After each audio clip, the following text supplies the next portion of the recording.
Another beautiful day in the Sea of Cortez. We were at Carmen down in the southwest corner, and Dr. Google is telling me that this is a green sea turtle.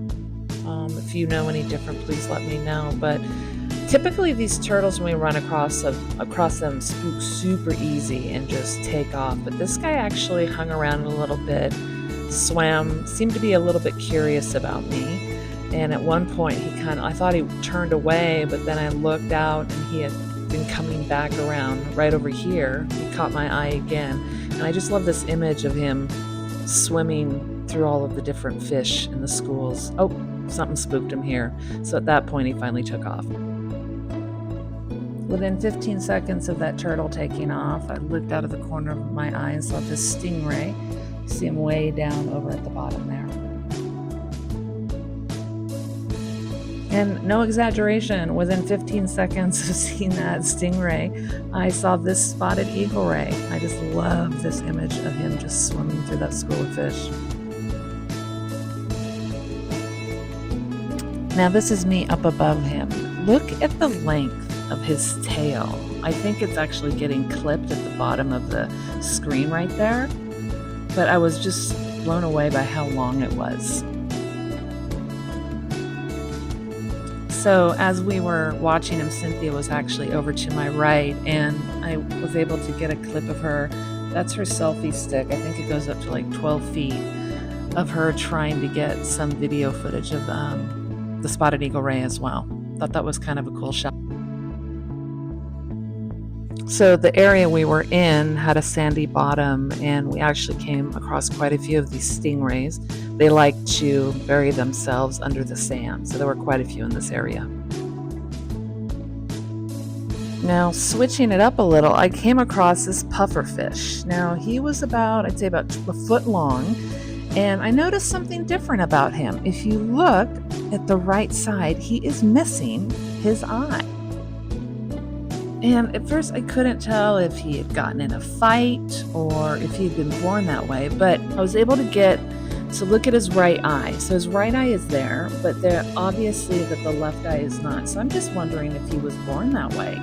One thing I did notice about him is he did try to keep me in sight with his left eye the whole time. Now we see these guys around the reefs quite a bit, and they're called comb-toothed blennies. And they eat algae, and so part of their role in the ecosystem is that they do help control algae growth because they're constantly eating it. A quick fun fact is that a few of these species can actually survive out of water for short periods of time. They will hop between tide pools using those pectoral fins. I just think they're cute.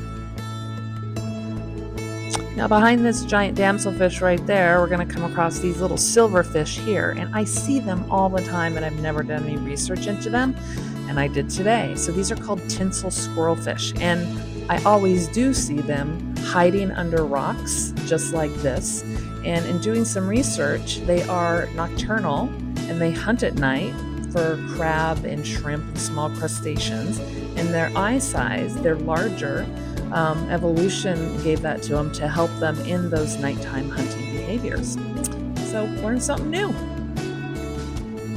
So this is another area that we snorkeled yesterday. It's about 25-30 feet deep, a lot of rock, and then it led into a sandy bottom. So that is a parrotfish right there with the blue fins at the top and the bottom and the tail. And then the yellow-tailed ones, those are called yellow-tailed surgeon. We tend to run into these yellow-tailed surgeonfish quite a bit, and they always are in these large schools. They don't seem to be really afraid, and in talking with my friends, snorkeling, they as well seem to be pretty curious and don't always dart away when we're in the water with them. So it's just kind of fun to be able to swim with them and get up close and personal. Now these are parrotfish, and they're really hard to get close enough to get video of, but I was able to get some today. I just find they're just have the prettiest colors. And I'll close out today with this video of a white spotted Toby hiding in a shell. I came up on this guy and thought it was really cute.